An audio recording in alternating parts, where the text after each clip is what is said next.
Halo teman-teman, berikut kami akan menampilkan video tentang Rencana Kerja tahun 2021 Perkebunan Kelapa Sawit PT DDM.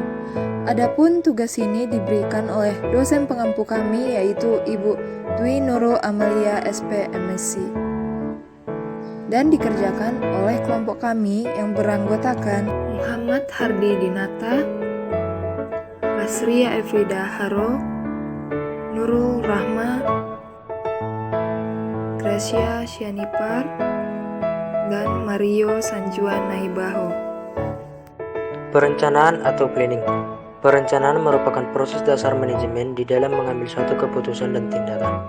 Perencanaan akan ada dalam setiap fungsi manajemen karena fungsi-fungsi tersebut hanya dapat melaksanakan keputusan yang telah ditetapkan dalam perencanaan. Berikut adalah analisis 5W tambah 1H dalam menyusun rencana kerja di tahun 2021 pada PT DDM. Apa tindakan yang dapat dilakukan di tahun 2021? Tindakan yang dapat dilakukan antara lain penunasan yang diatur, pengendalian gulma secara intensif, pemberantasan hama dan penyakit, pemupukan dengan jadwal dan dosis yang tepat, penggunaan alat berteknologi tinggi, dan prosedur pemanenan yang benar. Pertanyaan selanjutnya yaitu, mengapa tindakan tersebut dilakukan? Tindakan tersebut dilakukan yaitu guna untuk menghasilkan tanaman kelapa sawit dengan produktivitas maksimal dan selalu mempertahankan produktivitas yang tinggi secara berkelanjutan serta agar tercapainya suatu tujuan yaitu memperoleh keuntungan yang optimal. Selanjutnya kita akan membahas yaitu where, di mana tindakan tersebut dilakukan, dan when, kapan tindakan itu akan dilakukan, serta who, siapa yang akan melakukan tindakan tersebut. Di sini kita akan membahas satu persatu. Yang pertama yaitu where, di mana tindakan tersebut dilakukan. Kegiatan tersebut dilakukan di perkebunan PT DDM. Di sini kami memberikan contoh tempatnya yaitu di Kecamatan Muara Tembesi, Kabupaten Batanghari, Jambi. Yang kedua itu when, kapan tindakan tersebut dilakukan. Kegiatan tersebut dilakukan setelah adanya persetujuan oleh pemimpin. Di sini kami memberikan contoh waktunya yaitu pada tanggal 10 Januari hingga tanggal 23 Desember tahun 2021. Pertanyaan berikutnya itu ada who, siapa yang akan melakukan tindakan tersebut. Tindakan tersebut akan dilakukan oleh pemimpin perusahaan, manajer dan staf manajer, serta kegiatan pemilihan benih, proses perawatan hingga waktu pemanenan dilakukan oleh karyawan PT DDM sesuai dengan keahliannya masing-masing, di mana akan ada mandor yang memberikan arahan, mengawasi, dan membimbing para karyawan. Bagaimana cara melaksanakan tindakan tersebut? Pemeliharaan bibit dalam polybag. Pertama, penyiraman. Penyiraman dilakukan 2 kali sehari menggunakan air yang bersih dan penyiramannya harus dengan semprotan halus agar benih tidak rusak. 2. Penyiangan.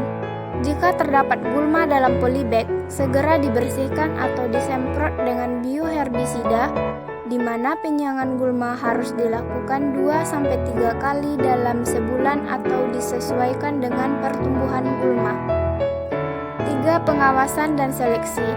Pengawasan dilakukan untuk mengamati pertumbuhan bibit dan perkembangan gangguan hama dan penyakit. Jika terdapat benih yang tumbuh kerdil dan abnormal, maka segera dibuang. 4. Pemeliharaan. Jika ada tumbuhan yang mati setelah ditanam ke tanah, maka langsung diganti dengan benih yang seumuran dengan pohon, dan juga daerah piringan harus selalu bersih. Yang kelima yaitu pemupukan. Pemupukan benih sangat penting untuk memperoleh bibit yang sehat serta tumbuh cepat dan subur. Jika tanaman kelapa sawit besar, pemupukan juga diberikan sesuai dengan umur pohon. Cara pemupukan harus memperhatikan penyebarannya. Pupuk yang mengandung natrium, jarak sebarannya adalah 50 cm dari pokok hingga bagian luar piringannya. Sedangkan pupuk yang mengandung fosfor, kalium, dan magnesium disarankan disebarkan dengan jarak 1-3 meter dari pokok hingga menyeluruh. Yang keenam yaitu bibit pindah ke lapangan. Pemindahan benih dilakukan dengan hati-hati. Jangan sampai membuat polybag pecah. Benih yang telah berumur 10 bulan sudah dapat dipindahkan ke lahan. Yang ketujuh yaitu pemanenan. Waktu panen juga harus sesuai, karena jika memetik buah sebelum waktunya, maka kelapa sawit tidak akan menghasilkan produk yang baik ke depannya. Pohon kelapa sawit yang telah berumur 31 bulan sudah dapat dipanen buahnya.